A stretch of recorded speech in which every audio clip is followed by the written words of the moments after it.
আজকে আপনাদের সাথে বাজারের মতো খাস্তা কুরকুরে মুগ ডালের নিমকি কীভাবে হেলদিভাবে তৈরি করা যায় বাড়িতে সেটাই আপনাদের সাথে শেয়ার করব। এখানে আমি 100 গ্রাম মুগ ডাল 4 থেকে 5 ঘন্টা ভিজিয়ে রেখেছি। তারপর একটা মিক্সির জারে আমি এটাকে মিহি করে পেস্ট করে নেব। এখানে আমি নিয়ে নিচ্ছি 200 গ্রাম আটা, তার সাথে হাফ চামচ নুন, 1 চামচ জোয়ান আর 2 চামচ সাদা তেল, আর দিয়ে দিচ্ছি সেই বাটা মুগ ডাল দিয়ে আমি শক্ত করে আটাটাকে মেখে নেব। এখানে আমার 2 চামচ মতো জল লেগেছিল। তারপর একটা ঢাকনা দিয়ে আমি ঢেকে রেখে দেব 10 মিনিটের জন্য।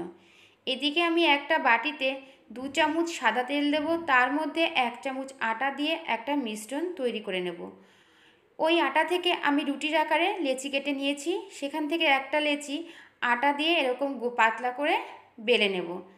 এর ওপর থেকে সেই আটার মিশ্রণটা দিয়ে ভালো করে এই রুটির উপরে মাখিয়ে নেব।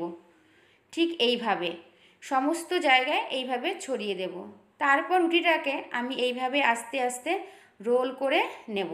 এরপর বেলুনি দিয়ে আবার একটু লম্বা করে আমি পাতলা করে বেলে নেব। তার ওপর থেকে আবার ওই আটার মিশ্রণ দিয়ে আবার রোল করে নেব। এরপর আমি ওই বেলুনি দিয়ে আবার একটু চওড়া করে বেলে নেব। এরপর একটা ছুরির সাহায্যে সরু সরু করে কেটে নেব। আমি আরেকটা আপনাদেরকে দেখিয়ে দিচ্ছি।